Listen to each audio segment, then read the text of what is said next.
Insieme a noi il 1° d'agosto. Di cuore ancora una buona serata. Wir hoffen, euch hat die Reise gefallen. Quer durch die Schweiz, hier zum Mittelpunkt, zum Geografischen auf der Elki Alp. Und jetzt wünschen wir euch allen noch von Herzen einen wunderschönen 1. Augustabend. Bonne soirée à toutes et à tous, bon 1er août et merci de nous avoir accompagnés par Mons et par Vaux au cœur de votre Suisse et de notre Suisse. Addio dall'Elki Alp, viva la Svizzera!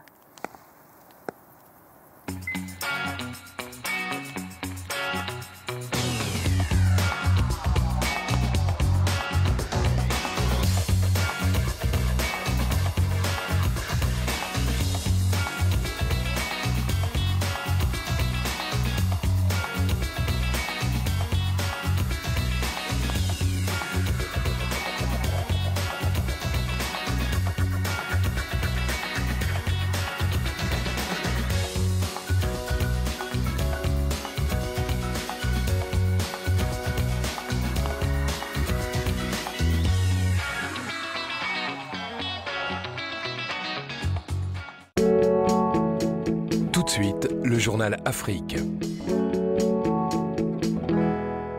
Les recherches sur l'enlèvement de Matteo se poursuivent. S'il arrive quoi que ce soit, mon fils, je te fume, toi et tous les tiens. Les indices se multiplient. Dans ce pays, il est plus facile de faire parler les morts que les vivants. Les suspects aussi. Mais qui est derrière tout ça, vous le savez-vous? Laisse-le passer là où il est, Claire. Oh, où vous croyez? Où là? Au Far West? Il y a peut-être des lois, je veux dire, en France. Encore, ça ne marche pas. Disparu avec Vincent Pérez, 2e et dernier épisode, lundi sur TV5 Monde.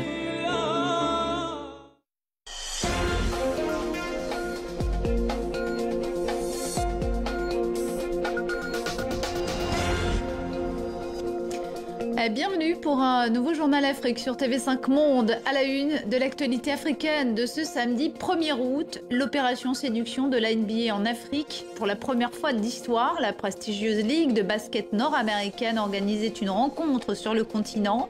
Un match de gala, certes, mais qui a fait l'événement à Johannesburg ce samedi. Puis nous vous proposerons un gros plan sur ce qu'on appelle la jungle de Calais, ce camp de fortune en France où s'entassent des milliers de migrants qui attendent de rejoindre l'Angleterre. Et puis comme chaque samedi, une large page musicale avec la renaissance d'un groupe mythique des années 70. 45 ans après, les ambassadeurs remettent le couvert et sont en concert tout l'été. Cheikh Tidiane Seck, l'un des anciens du groupe, est avec nous. C'est donc un match de basket qui fera date pour la première fois de l'histoire. La NBA organisait un match de gala sur le continent africain.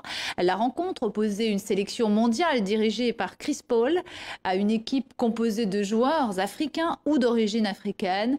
Ce match a suscité un engouement extraordinaire. Alors on retrouve tout de suite à Johannesburg notre correspondante Lisa Fabian. Lisa, quelle était l'ambiance aujourd'hui autour de l'Ellis Park Arena où se jouait le match ? Eh bien, les quelques 5000 privilégiés qui ont assisté à cette rencontre avaient vraiment le sentiment de vivre une première historique, de vivre leur rêve, assister à un match de NBA et voir leurs stars jouer chez eux en Afrique. Cet événement soulève évidemment beaucoup d'espoir pour les jeunes talents africains et pour tous les fans de basketball sur le continent. Alors, à l'issue de cette rencontre, la Team Africa, composée donc de joueurs d'origine africaine, s'est finalement inclinée 101-97 face à la sélection mondiale. Mais cette défaite n'enlève rien au symbole. Ce match a notamment été marqué par l'apparition du Nigérian Hakeem Olajuwon. Il est le premier Africain à avoir été drafté en NBA en 1984. C'est lui qui a révélé le potentiel du continent à la Ligue nord-américaine. De fait, l'Afrique représente aujourd'hui un marché prometteur pour la NBA, tant en termes de talent que de développement économique. La Ligue nord-américaine a notamment ouvert un bureau Afrique à Johannesburg en 2010 et elle organise depuis 2003 un camp annuel de détection et de promotion des joueurs. Les liens entre la NBA et l'Afrique devraient certainement se resserrer encore dans les années à venir. Merci beaucoup Lisa Fabian d'avoir été en direct pour nous depuis Johannesburg. Au Congo-Brazzaville, le torchon brûle au sein même de la majorité présidentielle. Plusieurs personnalités influentes du PCT, le parti au pouvoir, viennent de créer une plateforme pour exprimer leur opposition au changement de la Constitution et au troisième mandat de l'actuel chef de l'État, Denis Sassou Nguesso. Chef de file de cette coalition, Parfait Kolela, le ministre de la fonction publique, et André Okombi Salissa, député et membre du bureau politique du PCT. Au Bénin, la visite de Mouhamadou Bouhari en ce jour de fête nationale. Le président nigérian était l'hôte de marque du chef de l'État béninois Thomas Boni Yayi. À l'occasion donc des festivités du 55e anniversaire de l'indépendance du Bénin, Mouhamadou Bouhari a remercié le gouvernement béninois qui a envoyé 800 hommes pour lutter contre Boko Haram. C'est un conflit presque oublié. Au Soudan du Sud, la guerre civile dure depuis 1 an et demi. Elle a déjà fait 10 000 morts et 2 millions d'exilés. Les médiateurs de cette crise ont donné jusqu'au 17 août aux belligérants pour mettre fin à la guerre. Faim, viol, violence pour les populations civiles. La vie est extrêmement difficile. Beate Bader. Le comté de Mayendit au Soudan du Sud. Ici, plus de 35 000 personnes attendent l'aide de l'UNICEF qui tente de parer aux plus pressés. Il s'agit en majorité de femmes et d'enfants. Beaucoup ont déjà été déplacés plusieurs fois. Tous souffrent de la faim. Nous avons un taux important de malnutrition. Une personne sur 3 est mal nourrie. Nous proposons aussi des visites médicales, des vaccinations, de la vitamine A, des traitements vermifuges pour les enfants. Et il y a des enfants qui ont été séparés. Depuis la proclamation de son indépendance il y a 4 ans, le Soudan du Sud est sous l'emprise de groupes armés. Fin 2013, la lutte pour le pouvoir qui opposait le président Salva Kiir à son vice-président Riek Machar a dégénéré en guerre civile. Un conflit ethnique qui a déjà fait plus de 10 000 morts et atteint des sommets de brutalité. Viols collectifs, personnes brûlées vives, recrutement forcé de mineurs. Pour échapper à ces violences, plus de 2 millions de personnes ont fui ou ont été déplacées. Nous avons été forcés de quitter nos maisons et nos maisons ont été brûlées. On nous a pris nos vaches et ils tuent même les enfants. Ils tuent et violent nos filles. Je ne parle pas des personnes âgées parce qu'il n'y a plus de personnes âgées. On a faim. On survit en mangeant des feuilles d'arbres et des fruits qu'on trouve dans la forêt ici. Toutes les négociations de paix ont échoué jusqu'à présent. À bout de patience, les médiateurs internationaux ont posé un nouvel ultimatum. Les rivaux sud-soudanais ont jusqu'au 17 août pour mettre fin à la guerre civile. Et oui, la guerre, mais aussi la dictature et la mauvaise gouvernance qui provoquent chaque jour le départ d'Afrique de centaines de migrants, des clandestins qui affluent notamment dans la petite ville de Calais, au nord de la France. Immersion ce soir dans ce qu'on appelle la jungle de Calais, un camp de fortune où les migrants attendent de pouvoir passer en Angleterre. Reportage de Cécile Trantien. Une ancienne porte de toilette en guise de porte d'entrée. Et voilà. Voici la tente de Zimako. Voilà ma chambre et mon lit, tout ça là-bas. Depuis son arrivée il y a 3 mois, ce Nigérian s'est démené pour construire un abri en dur. Je l'ai construit en 3 jours. Et il y a 1, 2, 3, je peux dire 8 bois. Et après j'ai mis de double couverture et placé tout ça. Un système D qu'il applique aussi pour manger. Dans ce camp, un seul repas est fourni par jour. Alors Zimako s'organise avec ses amis. Big manager, everything's okay. Ils sont érythréens, afghans ou soudanais, mais ici, tous sont solidaires pour s'en sortir. Pour avoir cette huile et ce riz, on a tous mis la main à la poche. Certains ont donné 1 euro, d'autres 2 euros. On a tout partagé pour acheter du sucre, de l'huile et des choses comme ça. Malgré la précarité, le business a donc repris le dessus. Dans la jungle, 4 petites boutiques ont ouvert. Ici, on peut tout acheter ou presque. Encore faut-il trouver des euros. Peu à peu, la vie s'organise. Une école a même ouvert ses portes il y a 2 semaines. Dans cette tente, des bénévoles enseignent chaque jour les premières notions de communication en français. J'ai une voiture. Tu as une voiture. C'est très important pour moi parce que j'ai fait ma demande d'asile en France. Je dois donc apprendre la langue. Avant l'école, ma vie dans la jungle se résumait à dormir et manger. Mon cerveau n'était pas assez actif. De leur côté, les femmes elles aussi s'organisent pour obtenir des lieux de culte et de meilleures conditions d'hygiène. Selon les associations, elles seraient entre 150 et 200 à vivre dans ce camp. Il a donc fallu répondre à leurs besoins. Du savon, une serviette, le nécessaire pour les femmes et 3 blocs de douche. C'est pas des douches au terme occidental du terme, c'est juste un lieu où les gens peuvent être isolés et se laver en apportant de l'eau eux-mêmes. Mais gérer l'eau pour plus de 2000 personnes n'est pas évident. Chaque jour, migrants et associatifs se battent pour éviter les fuites et les gaspillages. Hier, la mission de l'ONU pour Ebola a officiellement pris fin. Elle a même été dissoute par le secrétaire général de l'ONU, Ban Ki-moon.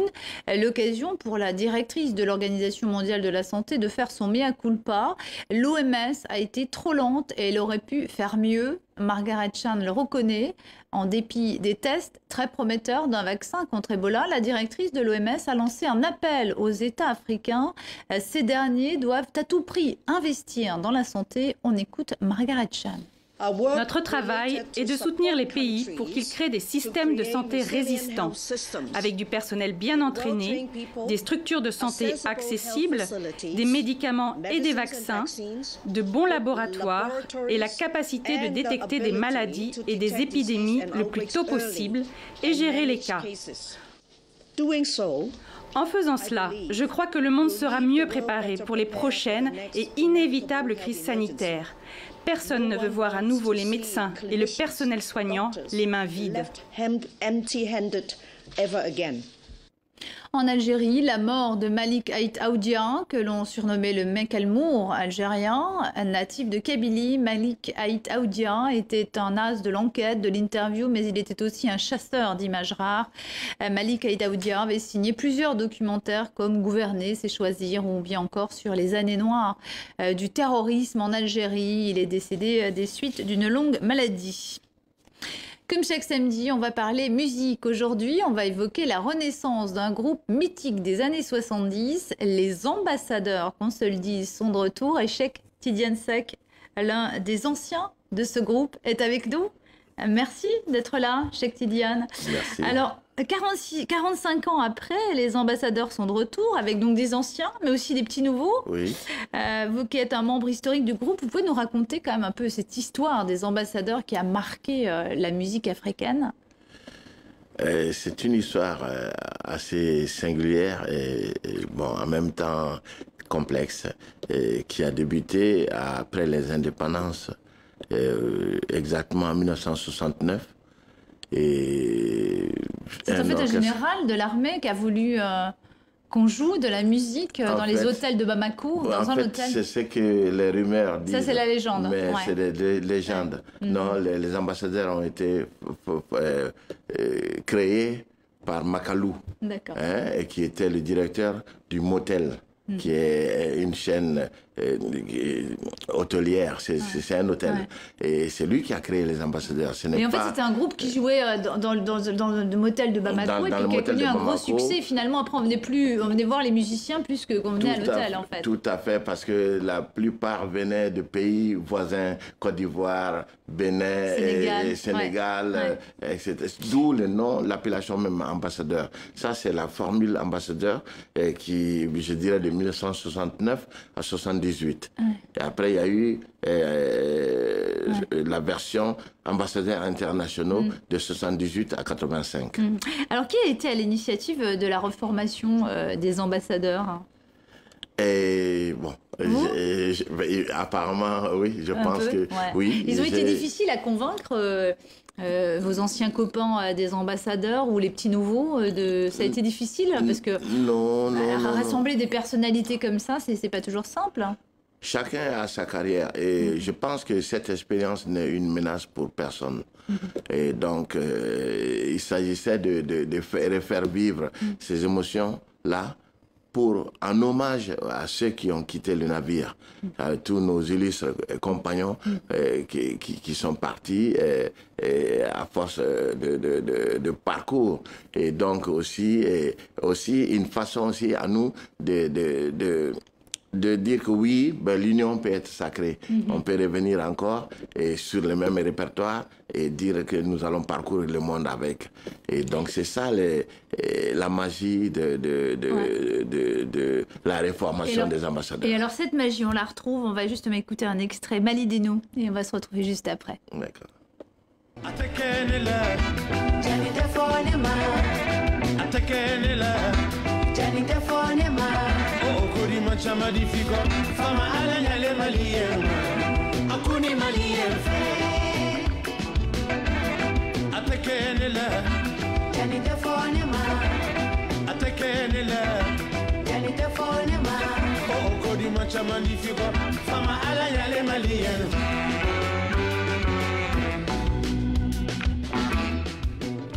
Oui, c'est ça qui est incroyable avec les ambassadeurs, c'est qu'en fait, il y a quand même, la plupart des musiciens ont connu de très belles carrières, outre vous.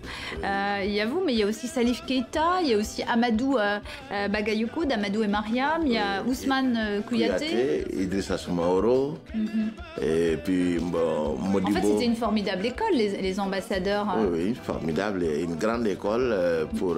une école de formation de musiciens, on peut dire. Tout à fait, mais en même temps, non, mais nous sommes plutôt à la pionnier de la musique moderne malienne, disons. Ambassadeur Ray Band et puis d'autres grands orchestres nationaux de cette époque-là. Oui. La force des ambassadeurs, c'est aussi qu'en fait, vous puisez dans tous les répertoires. Il y a des morceaux cubains, des morceaux beaucoup plus oui, des mandingues. valses, tango, paso doble, tout y passait. Les répertoires qui passent, qui est de l'actualité internationale, étaient interprétés après au motel. Et cette discipline-là a continué. Elle était commune aux ambassadeurs et aux Ray-Band. Alors on va écouter justement un autre extrait parce que on le dira tout à l'heure, vous êtes en tournée, mais vous avez sorti aussi un EPK, un mini-album, comme on dit, qui est sorti en juin. On écoute un extrait et on se retrouve juste après. Ouais.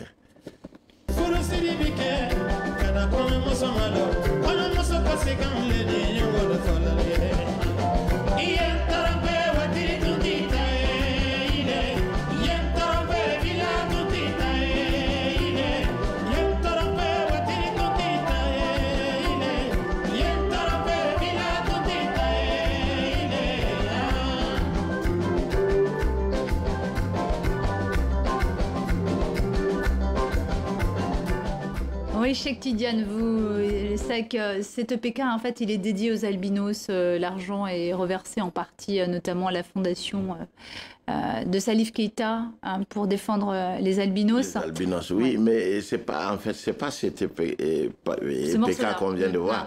Non, c'est plutôt un album de 4 titres. Alors, cette reformation, c'est aussi le moyen, puisqu'on parle d'argent, d'aider en fait ceux d'entre vous qui avaient quand même quelques difficultés matérielles, parce que il y avait quand même certains musiciens des ambassadeurs qui avaient un peu de mal à Tout à fait, à joindre les deux bouts. Ouais. Il y en a d'autres, certains même qui ne sont pas de la partie avec nous, effectivement, qui ont des difficultés pour joindre les deux bouts. Et l'expérience, justement, c'est pour dire que oui, on peut toujours y croire. Alors justement, tout l'été, vous repartez sur les routes. Le 8 août prochain, vous serez notamment à Saint-Nazaire, dans l'ouest de la France, pour les escales. Oui, pour les escales de Saint-Nazaire. C'est un plaisir de se retrouver tous ensemble. Toujours, c'est un grand plaisir et ça n'a pas de prix. Il n'y a pas de date en Afrique pour l'instant. Alors c'est certes dommage, mais ça dit aussi en fait la difficulté à peut-être organiser des concerts sur le continent. Non, je pense qu'il faudra envisager la question autrement et essayer vraiment.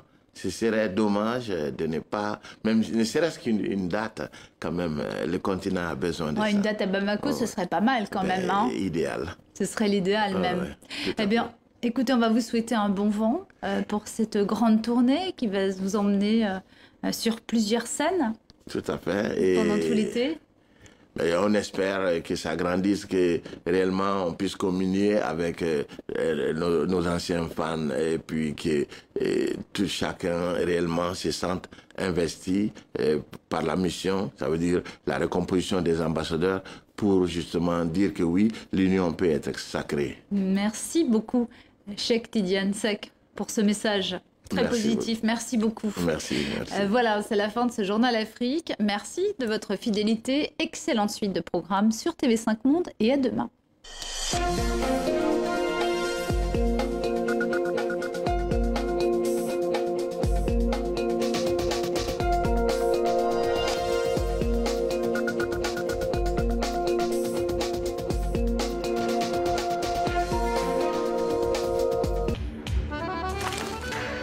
Vous êtes complètement con.